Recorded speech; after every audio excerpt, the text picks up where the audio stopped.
Good morning student, GPS online class में आपका स्वागत है। आज पेश हैं थर्ड वीडियो के साथ।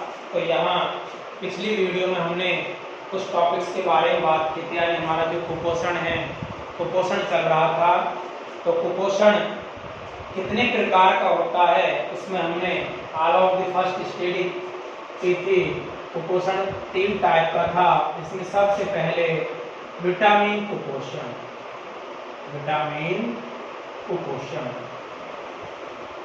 सेकंड नंबर पे हमने बात की थी प्रोटीन कुपोषण, प्रोटीन कुपोषण। और तीसरा हमारा रह गया था जो है खनिज लवण कुपोषण, खनिज लवण कुपोषण। इस खनिज लवण कुपोषण के बारे में आज हम बात करेंगे, जिसकी स्टडी हम एक टेबलेशन के माध्यम से, यानी टेबल के माध्यम से करेंगे। तो सभी स्टूडेंट इसके एक बार स्क्रीनशॉट ले लें ताकि आगे हमको किसी प्रकार की कोई प्रॉब्लम क्रिएट न हो। इस टेबल के माध्यम से हम जो खनिज लवण कुपोषण इसको अच्छे से समझ सकते हैं। तो यह थर्ड नंबर पर हम करने जा रहे हैं खनिज लवण, खनिज लवण कुपोषण, कुपोषण, खनिज लवण कुपोषण। सबसे पहले तो हम इसकी परिभाषा जानेंगे। इनमें हमने विटामिन कुपोषण की परिभाषा को क्या देखा कि ऐसा भोजन जिसमें लगातार किसकी कमी हो, विटामिन की कमी हो, तो वो कहलाएगा विटामिन कुपोषण। फिर सेकंड नंबर पे बात की थी कि ऐसा भोजन जिसमें प्रोटीन की लगातार क्या हो, कमी हो। तो एक कंडीशन, एक स्थिति ऐसी आएगी कि हमारे शरीर में प्रोटीन की कमी आ जाएगी, उससे संबंधित शरीर में रोग उत्पन्न हो जाएगा और हम क्या हो जाएंगे, बीमार हो जाएंगे। तो वो किस में आएगा, प्रोटीन कुपोषण में। अब हम यहाँ नेक्स्ट बात करते हैं खनिज लवण कुपोषण। तो देखो खनिज लवण कुपोषण क्या है, यानी जो भोजन है या फूड है उसमें किसी भी खनिज लवण की कमी से, अगर लगातार हमको इस प्रकार का भोजन किए जा रहे हैं जिसमें रेगुलरली खनिज की क्या है, कमी है। हम बात कर रहे थे खनिज लवण कुपोषण की। तो खनिज लवण जो कुपोषण है इसकी डेफिनेशन क्या है, देखो सबसे पहले डेफिनेशन, भोजन में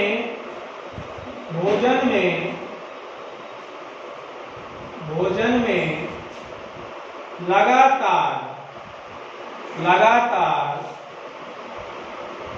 खनिज लवण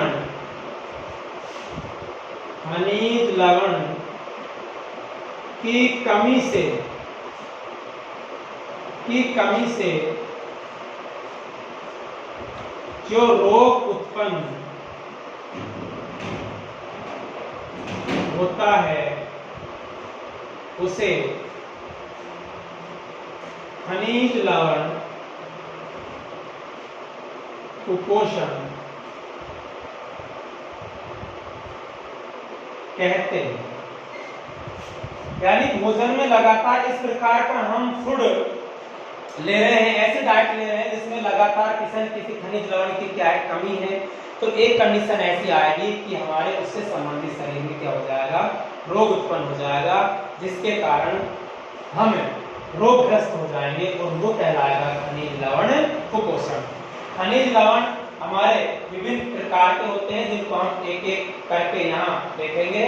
तो सबसे जो पहला खनिज लवण है प्रिय विद्यार्थी, वो हम बात करते हैं सोडियम की। इसकी सोडियम की, जिसका प्रतीक चिन्ह शॉर्ट में कहते हैं Na। यहाँ भी केमिस्ट्री वाले पोर्शन पढ़ाएंगे तब आपको बताएंगे किस प्रकार से प्रतीक चिन्ह लिखे जाते हैं। वैसे 9th क्लास में आपने सीख लिया है, फिर भी यह हमेशा ध्यान रहे कि प्रत्येक चिन्ह लिखते समय प्रत्येक चिन्ह का पहला अक्षर हमेशा कैपिटल लेटर में लिखा जाता है। कैसा लिखा जाता है, कैपिटल लेटर में लिखा जाता है।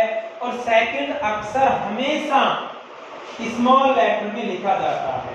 यानी अगर कोई प्रतीक चिन्ह 2 अक्षर का है, 2 अक्षर का है, तो उसमें पहला अक्षर हमेशा कैपिटल लेटर में और दूसरा अक्षर हमेशा स्मॉल लेटर में लिखा जाता है। इस चीज को अच्छे से माइंड में बिठा लें। एग्जाम में छोटी छोटी गलतियां आप कर देते हो, ये छोटी छोटी गलतियां मोटी गलती बन जाती हैं। एग्जामिनर आपको देख के पहचान जाता है आपके स्केल को कि ये बच्चा है जो कमजोर है। तो यहाँ कम से कम आपको प्रतीक चिन्ह लिखना वहां आना चाहिए। तो कोई भी प्रतीक चिन्ह, जैसे हाइड्रोजन है, हाइड्रोजन केवल एक शब्द से उसका प्रतीक चिन्ह बन रहा है कि हमने कैपिटल लिख दिया। जैसे नाइट्रोजन है, एक शब्द का है तो कैपिटल लिख दिया। लेकिन कैल्शियम है तो पहला अक्षर बड़ा, दूसरा छोटा। ऐसे ही हमारे पोटेशियम है तो पहला अक्षर एक अक्षर का, इसलिए हमने के लिख दिया। ठीक है, तो इस प्रकार प्रतीक चिन्ह का पहला अक्षर हमेशा बड़ा, दूसरा अक्षर क्या लिखते हैं, छोटा लिखते हैं। ये हुई हमारी कॉमन बातें। आगे हम बात कर रहे थे कि सबसे पहला जो हमारा खनिज लवण है मेरे स्टूडेंट, वो है सोडियम। सोडियम का प्रतीक चिन्ह Na है। सोडियम खनिज लवण, ये इनके स्रोत हैं। क्या है स्रोत? ये खनिज लवण, ये स्रोत, और ये है खनिज लवण की कमी से रोग, यानी खनिज लवण की कमी से कौन से हमारे शरीर में क्या रोग दिखाई देंगे, या मैं कहूं लक्षण, क्या कह सकता हूं, लक्षण कि उस खनिज लवण की कमी से ह्यूमन बॉडी में क्या लक्षण दिखाई देंगे। तो खनिज लवण की कमी से जो लक्षण दिखाई देते हैं उनको हम यहाँ टेबल में देख रहे हैं। तो सोडियम, इसके स्रोत क्या क्या है, हमको कहां से सोडियम मिल सकता है, वो स्रोत हम देखें। सामान्य नमक जो हमारा डेली हम यूज में ले रहे हैं, रोटियों में, सब्जियों में, या किसी फ्रूट के साथ हम नमक का उपयोग कर रहे हैं, जिसको हम सफेद नमक बोल रहे हैं, उस नमक सामान्य नमक कहते हैं। उस सामान्य नमक में हमें सोडियम आराम से प्रोवाइड हो जाता है, मिल जाता है। यहाँ मछली है, मांस और अंडे हैं, सभी खाद्य पदार्थ, ये नहीं, ये तो पोटेशियम का है। ऊपर सामान्य नमक, मछली, मांस, अंडे, इनमें ढेर सारी मात्रा में, या मैं कहूँ प्रचुर मात्रा में सोडियम जो लवण है वो पाया जाता है। तो अगर हमारे शरीर में सोडियम की कमी है तो हमको सामान्य नमक का उपयोग अधिक से अधिक करना चाहिए। मछलियों का उपयोग, यानी खाने में मछलियों का उपयोग करना चाहिए, और मांस, अंडे का उपयोग करना चाहिए। तो अगर हम इनका उपयोग कर रहे हैं तो हमारे शरीर में सोडियम की कमी नहीं आएगी। इनकी कमी से शरीर में क्या लक्षण दिखाई देते हैं कि जो मांसपेशी संकुचन है, जो हमारी मांसपेशी संकुचन है, ये मांसपेशी संकुचन, तंत्रिके आवेग संचरण, शरीर का विद्युत अपघटन एवं संतुलन गड़बड़ा जाता है। कहने का तात्पर्य मांसपेशी संकुचन क्या हो जाता है, धीमा हो जाता है, मांसपेशियों में अकड़न पैदा हो जाती है। इसके अलावा तंत्रिके आवेग, जो तंत्रिकाओं में आवेगों का संचरण हो रहा है, ये तंत्रिका आवेग संचरण क्या है, जैसे मैं चल रहा हूं और मेरे पैर में कोई कांटा चुभ गया, कांटा चुभते ही मैं पैर को वहां से तुरंत क्या कर लेता हूँ, रिमूव कर लेता हूँ, हटा लेता हूँ। इसके कारण, क्योंकि तंत्रिकाओं में आवेगों का संचरण हुआ, वो आवेग मेरे मस्तिष्क तक आया और मेरे को आभास हुआ कि तेरे कांटा चुभ रहा है, मैंने तुरंत वहां से पैर को क्या कर लिया, खींच लिया। अभी मैं हाथ को किसी गर्म जल में दे दूं तो गर्म जल में देते हाथ को तुरंत वापस खींच लेता हूं। किस कारण से? तंत्रिके आवेग संचरण। तो अगर सोडियम की कमी, तो तंत्रिकाओं में आवेगों का जो संचरण है, गति है, वो क्या हो जाएगी, धीमी हो जाएगी। नेक्स्ट है शरीर का विद्युत अपघटन एवं संतुलन। शरीर में जो विद्युत अपघटन की क्रियाएं होती हैं, जो आवेगों के संचरण के साथ विद्युत अपघटन उसमें सहभागीदारी निभाता है, तो वो विद्युत अपघटन में कमजोरी आ जाएगी, यानी वो धीमे हो जाएंगे। एक यहाँ लिखा है संतुलन। संतुलन का तात्पर्य, अगर सोडियम की कमी आ गई शरीर में, तो जो संतुलन है हमारा, यानी जो बैलेंस है, वो क्या हो जाएगा, बिगड़ जाएगा। बैलेंस से तात्पर्य है, मैं अगर अभी आपसे कहूं कि बेटा इस दीवार फिर आर पार मेरे को चल के दिखा, तो दीवार के दोनों तरफ खाई है, तो कुछ बंदे तो ऐसे होते हैं जो दीवार से चलकर निकल जाते हैं, लेकिन कुछ बंदे ऐसे होते हैं उनको डर लगता है, थोड़ी दूर चलेंगे लड़खड़ाकर नीचे गिर जाएंगे। क्यों?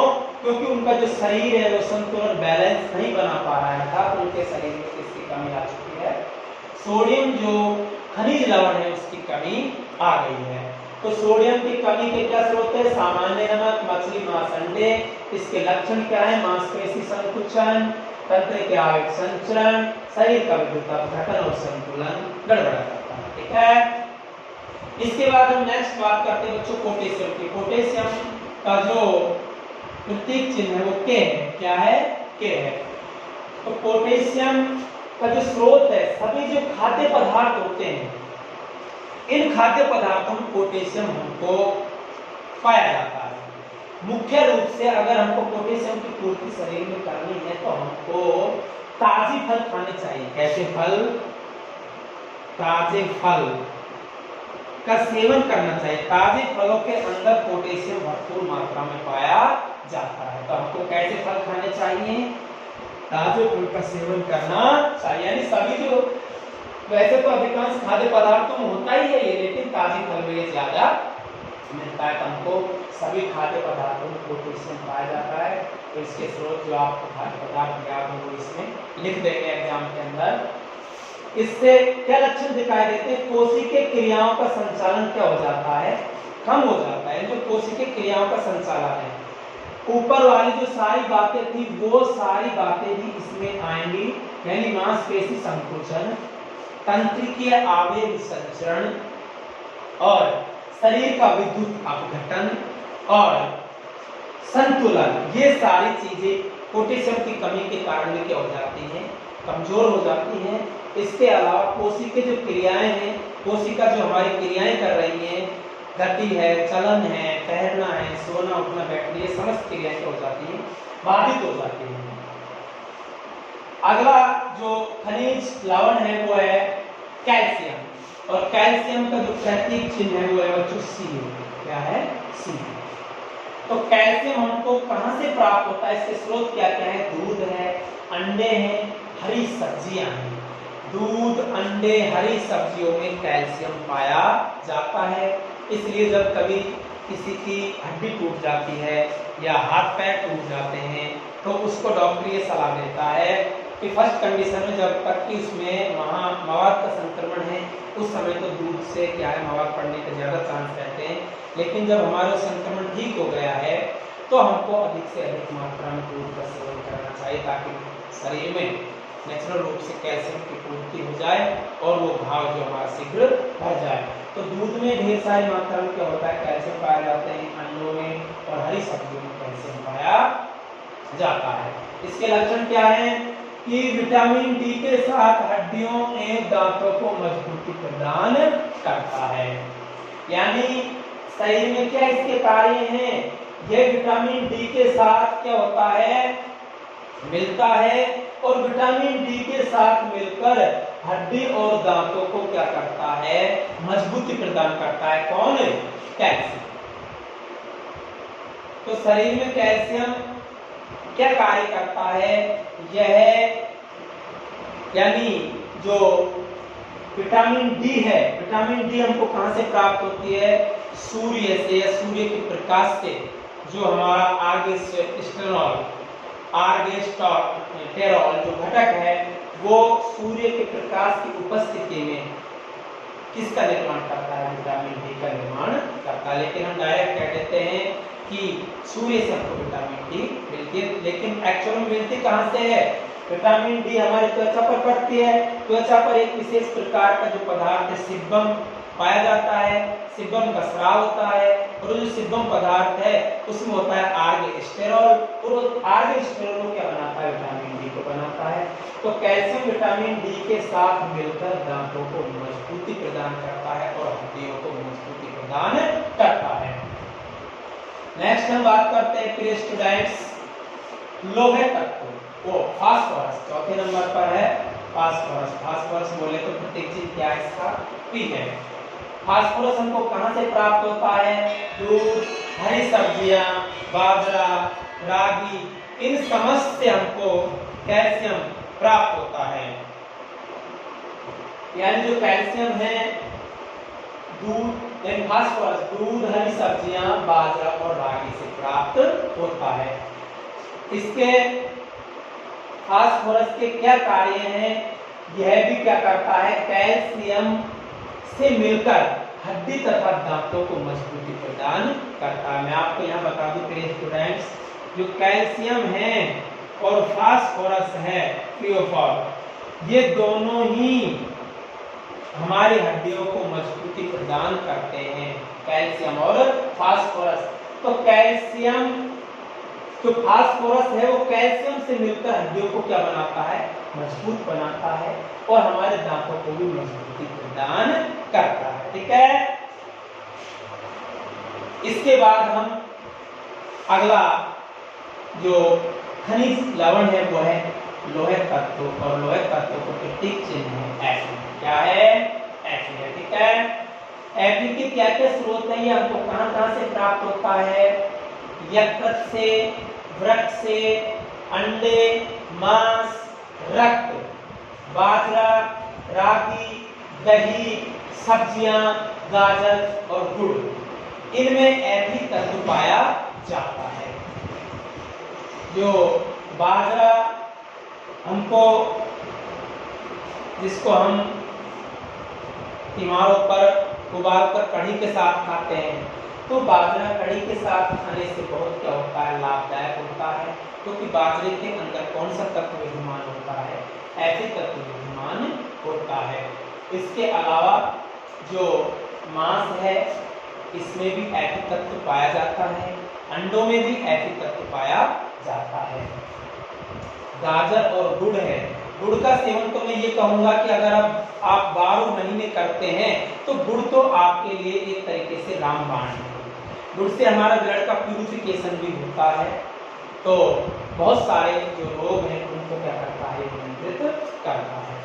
इसके अलावा इनसे जो Fe तत्व है, इससे क्या होता है, रुधिर में हीमोग्लोबिन का निर्माण होता है। यानी Fe तत्व हमारे रुधिर के अंदर किसका निर्माण करता है, Hb का, हीमोग्लोबिन का निर्माण करता है। और अगर शरीर के अंदर Fe तत्व की कमी आ जाए तो Fe तत्व की कमी के कारण हमारे शरीर में ब्लड की कमी आ जाएगी, और रुधिर की कमी के कारण क्या होता है कि जो हमारी त्वचा है ये पीली पड़ जाती है। अगर त्वचा पीली पड़ गई तो फिर स्टूडेंट समझ जाए कि उसमें रक्त की कमी आ रही है। काफी लोग क्या होता है, एक भ्रमणामित हो जाते हैं कि बच्चा छांव में रह रहा है इसलिए भूरा हो गया है। अरे वो भूरा नहीं है, वो भूरा नहीं है, वो किसकी कमी आ गई है, Fe तत्व की कमी आ गई है। Fe तत्व की कमी के कारण बंदे में रक्त क्या हो गया है, कम हो गया है, और वो हमको पीला पीला सा नजर आने लगा है, जिसको हम गलत फहमी के कारण क्या कहने लग जाते हैं, बच्चा भूरा हो रहा है। ऐसा होना नहीं है। ठीक है, तो Fe तत्व के क्या स्रोत है, यकृत, वृक्क, अंडे, मांस, रक्त, बाजरा, रागी, दही, सब्जियां, गाजर और गुड़ में Fe मिलता है, और यह क्या कार्य करता है, रुधिर में Hb का निर्माण करता है। ठीक है, खनिज लवण की कमी से, या मैं कहूं इसके कार्य लिख सकता हूं, खनिज लवण की जगह बच्चों आप ये कार्य लिखो कि इनके क्या कार्य हैं, ये कहां हमारे काम आते हैं। यहां देखें, लास्ट एंड फाइनल है आयोडीन। आयोडीन बोले तो आयोडीन क्या होता है, कहां से, कौन से इसके स्रोत होते हैं, नमक, समुद्री भोजन, हरे पत्ते वाली सब्जियां, लवण, जलीय मछलियां, जामुन और काला नमक, इनमें ढेर सारी मात्रा में आयोडीन पाया जाता है। और ये जो आयोडीन है ये क्या करता है, आयोडीन हमारे शरीर में जो थायराइड ग्रंथि है, यानी कहने का तात्पर्य है जो थायरॉक्सिन हार्मोन है, थायरॉक्सिन हार्मोन के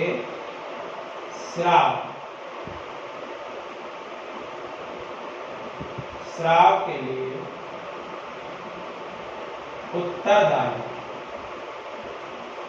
यानी ये क्या करता है, आयोडीन है, ये हमारे शरीर में अगर आयोडीन भरपूर मात्रा में है तो आयोडीन के कारण जो थायरॉक्सिन हार्मोन है, थायराइड ग्रंथि से जो स्रावित होता है, वह थायराइड ग्रंथि से स्रावित थायरॉक्सिन हार्मोन का अच्छी मात्रा में स्रवण होता रहेगा और हमारी क्रियाएं सुचारू रूप से चलती रहेंगी।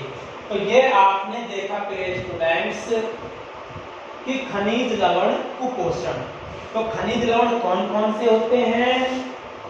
Sodium, potassium, calcium, phosphorus, Fe और आई यानी लोहे तत्व, फेरस और आयोडीन। ये हमारे क्या थे? खनिज लवण थे। और इनकी कमी से कौन कौन से रोग होते हैं ये तो थे हमारे कार्य के, ये क्या कार्य शरीर के अंदर करते हैं। अब हम इनके बारे में थोड़ा सा देख भी लेते हैं कि खनिज लवणों की कमी से हमारे शरीर में कौन कौन से जो रोग हैं वो भी हो सकते हैं। ये हमारे सारे कार्यों में हमने ले लिए। हम रोग का अलग से यहाँ देखेंगे कि कौन कौन से खनिज लवण की कमी से कौन कौन से यहाँ रोग उत्पन्न हो सकते हैं। तो यहाँ थोड़ा सा आप ध्यान दें। सबसे पहले जो हम यहाँ खनिज लवण लेने जा रहे हैं कि अब जो मैं आपको यहाँ बात बताने जा रहा हूँ इसको थोड़ा नोट करके डालें। नोट, ये इम्पोर्टेंट बातें हैं। इनमें पहले नंबर पर हम बात करने जा रहे हैं Fe तत्व की। किसकी? Fe तत्व की। अभी जो खनिज लवण में हमने बात की थी इसमें कौन सा तत्व?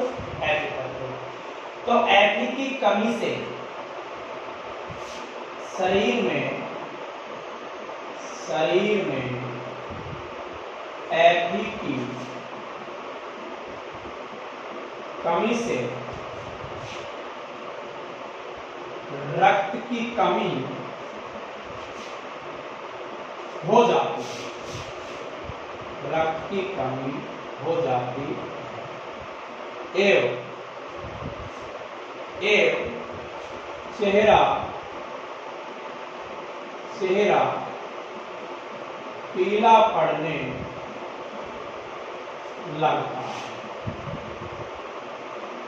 अगर शरीर में प्रिय स्टूडेंट्स Fe तत्व की कमी आ गई तो किसकी कमी आ जाएगी? रक्त की कमी आ जाएगी, क्योंकि जो Fe और रक्त का ही क्या है? घटक है। तो शरीर में Fe की कमी होने से रक्त की कमी हो जाती है। और जब रक्त की कमी होगी तो बंदे का चेहरा कैसा हो जाएगा? पीला हो जाएगा। और धीरे धीरे सारा शरीर भी कैसा पड़ने लग जाएगा? पीला पड़ने लग जाएगा। जो रक्त है, रक्त में हीमोग्लोबिन वर्णक, कौन सा वर्णक है? Hb बोले तो हीमोग्लोबिन। हमारे शरीर में कौन सा वर्णक यानी जो रक्त है, रक्त में Hb वर्णक पाया जाता है। जिसके कारण रुधिर का रंग लाल होता है। यानी Fe तत्व की शरीर में कमी आ गई तो Fe की कमी से शरीर में रक्त की कमी आ जाएगी, जिससे चेहरा पीला पड़ जाता है रक्त की कमी से। और Fe यानी जो रक्त है, रक्त में कौन सा वर्णक होता है? हीमोग्लोबिन Hb वर्णक पाया जाता है, जिसके कारण हमारे रुधिर का रंग कैसा होता है? लाल रंग होता है। तो यहाँ आप ध्यान करें कि हमारा रुधिर का रंग पीला क्यों नहीं है, हरा क्यों नहीं है, लाल ही क्यों है? क्योंकि ये वर्णक है। ये इस वर्णक के कारण हमारा रुधिर का रंग कैसा है? लाल है। अगला हम नेक्स्ट यहाँ डालते हैं कैल्शियम। तो कैल्शियम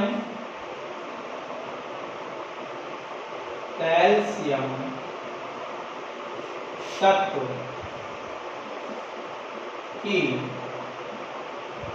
कमी के कारण, कैल्शियम तत्व की कमी के कारण हड्डियां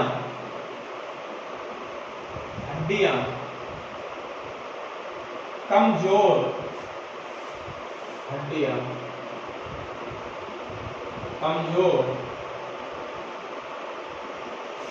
हो जाती है,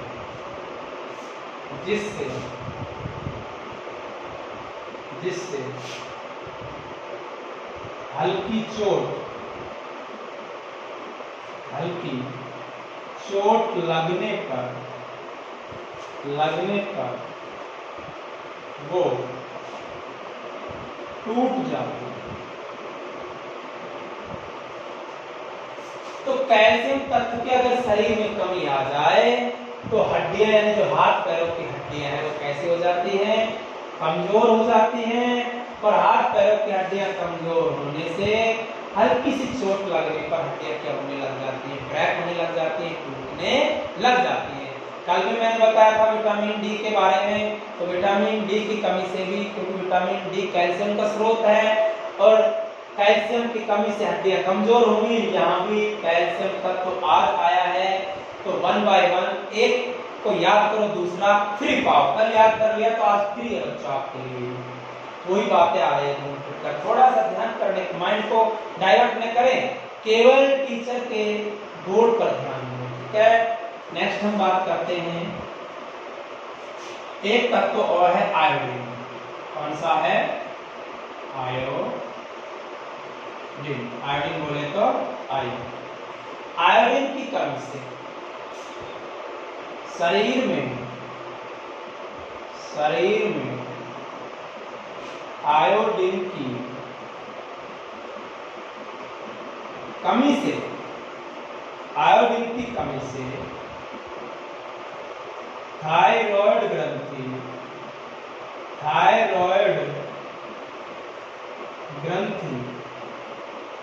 द्वारा स्रावित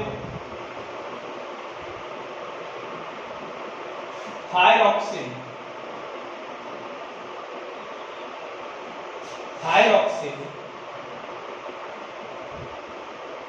हार्मोन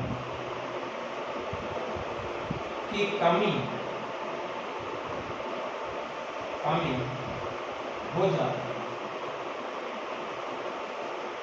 थायरॉक्सिन हार्मोन की कमी, यानी शरीर में आयोडीन की कमी से थायराइड ग्रंथि द्वारा स्रावित थायरॉक्सिन हार्मोन की कमी हो जाती है, जिससे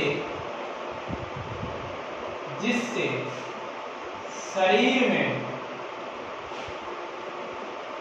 घेंगा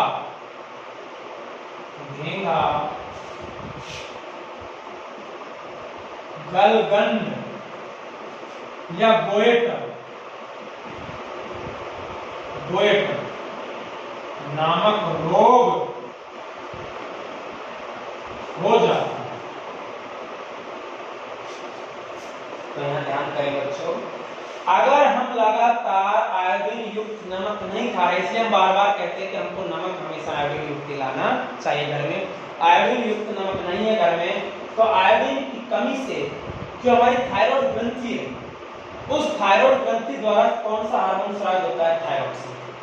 तो थायराइड ग्रंथि द्वारा स्रावित थायरॉक्सिन हार्मोन की क्या आ जाएगी, शरीर में कमी आ जाएगी, और उस कमी के कारण शरीर में एक रोग उत्पन्न हो जाता है, उसको कहते हैं घेंगा, गलगंड या गोएटर। इसके विभिन्न नाम है, किसी भी नाम से आ सकता है, तीनों नामों को आपको याद रखना है। ठीक है, तो ये घेंगा, गलगंड, गोएटर रोग क्या है कि यह रोग शरीर में आयोडीन की कमी से होता है। इसमें जो गला है, ये गला सूजकर नीचे लटक जाता है, यहाँ तक लटक जाता है, और गला सूजकर नीचे लटकने कौन सा रोग है? घेंगा, गोएटर या गलगंड रोग कहलाता है। तो यहाँ हमने कुछ इंपॉर्टेंट्स जो तत्व थे हमारे, उनकी कमी के कारण जो रोग उत्पन्न होते हैं उनकी बात की, जिनको आप यहाँ नोट कर ले। काफी बार इनमें से क्वेश्चन फंस जाता है कि थायरॉक्सिन हार्मोन कौन सी ग्रंथि द्वारा स्रावित होता है? हम क्या कहेंगे? थायराइड ग्रंथि द्वारा, या थायराइड ग्रंथि द्वारा कौन सा हार्मोन स्रावित होता है? इस हार्मोन की कमी किसके कारण, शरीर में कौन से तत्व की कमी के कारण थायरॉक्सिन हार्मोन की कमी आ जाती है? तो कौन से तत्व बोलेंगे? आयोडीन। तो आयोडीन हमको कहाँ से मिलता है? आयोडीन हमको मिलता है नमक से, इसलिए हमेशा टाटा की थैली खाओ, तोता नमक की थैली मत खाओ स्टूडेंट्स। अब नेक्स्ट हम बात करते हैं, ये तो हुए हमारे खनिज लवण कुपोषण, यानी खनिज लवण की कमी से शरीर में होने वाले कुछ रोग, इसको हमने 1 by 1 यहाँ देखा। अब हम आगे बात करते हैं पीने के पानी के फायदे या दोष। ऑल ऑफ द फर्स्ट हम यहां बात कर रहे हैं पीने के पानी के गुण। तो यहां थोड़ा सा हम टॉपिक डाल लेते हैं, पीने के पानी के गुण। समय स्टूडेंट समाप्ति की ओर है, इसलिए पीने के पानी के गुण को हम नेक्स्ट वीडियो के अंदर देखेंगे। Thank you.